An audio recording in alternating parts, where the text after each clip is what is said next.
everybody, welcome back to Athiest Ammunition. Sorry about the delay from my last video to the other video. As you can see, new place, new digs. I'm also got a new job, stuff like that. So sorry again. Hopefully now I've got extra time on my hands. I can actually take more time to make these videos for you guys and girls. Sorry to leave you out. Anyways, we're still doing Genesis. For those of you just joining us, we're picking apart the Bible.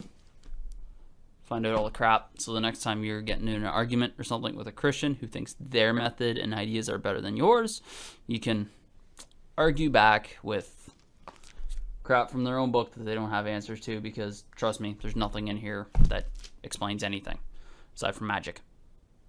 So, Alright, so first one is Genesis 19.3. Lot left Zoar and went into the mountains to live with his two daughters. He was afraid to stay in Zoar, so he lived in a cave with his daughters. Glamorous. One day the older daughter said to the younger, "Our father is getting old, and there is no man left in this country by whom we can get pregnant. Let's get our father drunk with wine and lie with him. We'll get children through our father. It's our only chance to keep the family alive." They got their father drunk with wine that very night. The older daughter went to lay with him. He was oblivious, knowing nothing of what she did. The next morning, the older said to the younger, "Last night I slept with my father. Tonight it's your turn. We'll get him drunk again, and then you can sleep with him. We'll both get a child through our father and keep our family alive." So that night they got their father drunk again, and the younger went to sleep with him. Again, he was oblivious, knowing nothing of what she did. Both daughters became pregnant by their father, Lot. The older daughter had a son named Moab, the ancestor of the present-day Moabites. The younger daughter had a son and named him Ben-Ami, an ancestor to the present-day Ammonites. Can anybody tell me what's fucked up with this? One, the fact that it's a throwaway verse. It's a throwaway section. There's nothing that ever comes of it. There's no ramifications. God doesn't come down and say incest is wrong. You know, dad doesn't find his two pregnant daughters 3 months later puking and whatnot in the morning and say, "Who have you been sleeping with?" It's just glossed over.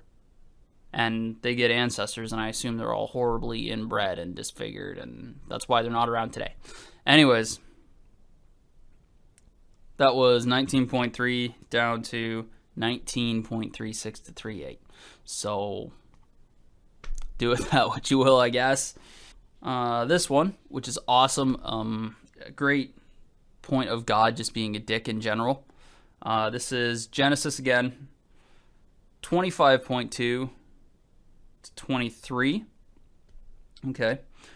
Isaac prayed to God, for his wife was barren, and God answered his prayer and made Rebekah pregnant.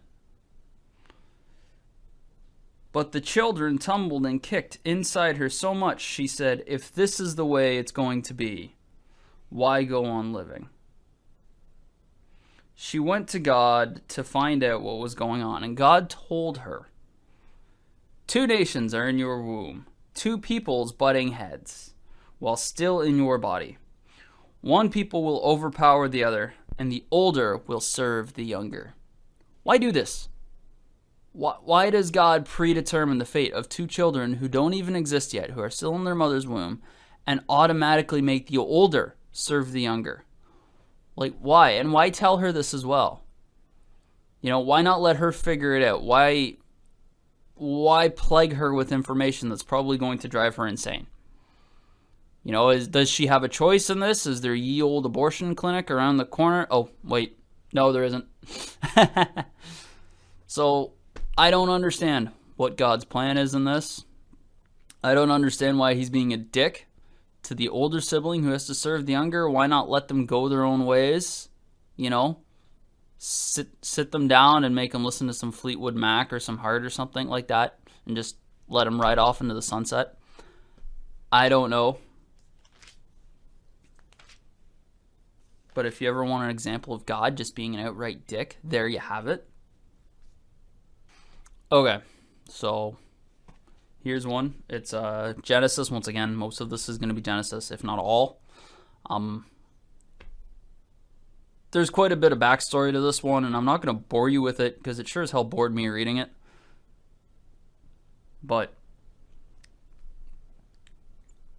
the general plot line is Genesis paragraph 34 from 13 to 31. I'm going to pick bits and pieces that are important and whitewash the garbage that's out of there so you guys don't have to sit here forever. We're also running out of time. So, all right, so Jacob's sons answered Shechem and his father with cunning.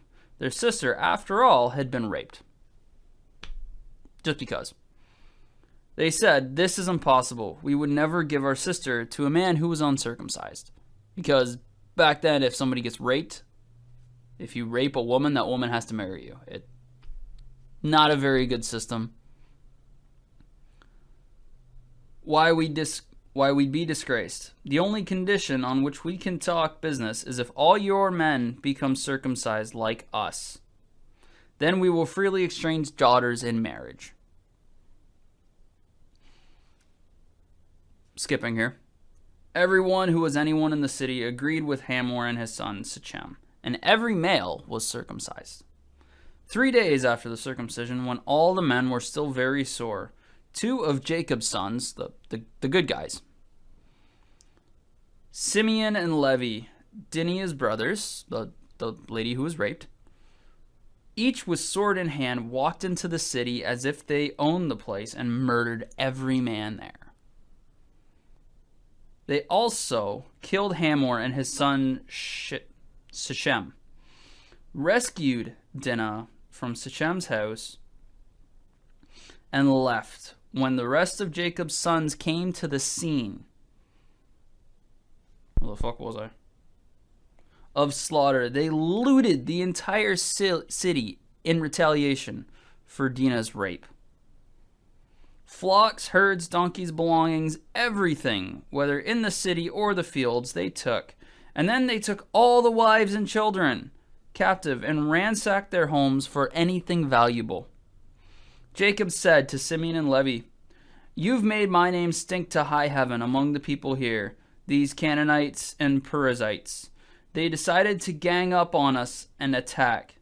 As few as we are, we wouldn't stand a chance. They'd wipe us out and my people right off the map. They said, nobody is going to treat our sister like a whore and get away with it." Why are the people on God's side murdering entire towns for crimes and atrocities that they themselves commit? They kill all the men, and then they go steal the women and children. What do you think they do with those women and children? They keep them as slaves, they make them maids, and they rape them and have God make them pregnant. So it's totally okay for the enemy who raped their sister, which happens all the time, I might add. Earlier in the passage, God's people do quite a bit of raping. And their law says they have to marry them, so they convince them to get all circumcised, and they agree. And then they go and kill them for it and steal everything. This doesn't make much sense to me. Plus, how did 2 guys kill an entire city worth of men? Like, even if you're sore down there from a circumcision, you can still throw a spear. You can still stab with a sword or something. It's not like they had full plate body armor or a tank. I don't understand this type of witchcraftery.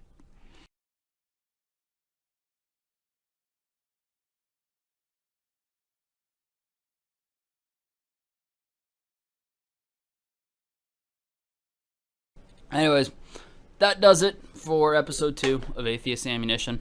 Sorry about the wait again, and sorry about kind of the low volume of verses I put into this. They were all a little bit longer than I thought they would be, and also that's pretty well the end of everything I have for Genesis. Obviously, I'm not using every little inconsistency and little piece of information that I find that you can use in an argument.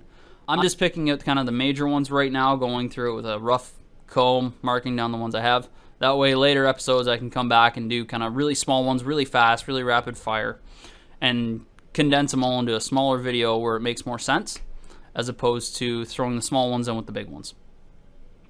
Bear with me, this is still a process. I'm still trying to figure out how everything's going to work. Anyways, thank you deeply for sticking with me and watching. If you have any suggestions or anything, put them in the comments. Hopefully the audio's up to snuff now. I got complaints about that in my last video, and I've rectified that with my little microphone here. I'll do all the syncing and all that fun stuff later. Aside from that, if you have any questions, any specific verses you want to know about, any specific information you want from the Bible, let me know. I've had some questions about people wanting to know where to get a Bible. You know, you can go to a church if you want to do it that way. Go to a hotel room and swipe them there. You can also, you know, send emails to people online, churches online, saying, hey, I need a Bible, and they'll usually mail you one. They might not mail you the same one I have. They might mail you the Old Testament, which is a little harder to read. I've got a couple here, and the contemporary one makes more sense for this video, makes more sense to talk about. Other than that, any other questions you have, absolutely run them by me. I might do Q&A episodes, things like that. Aside from that, don't forget to like, subscribe, share, go Facebook, Twitter, all that stuff's in the description, same as the last video. And as always, have a great day and keep on firing. Take care. Bye-bye.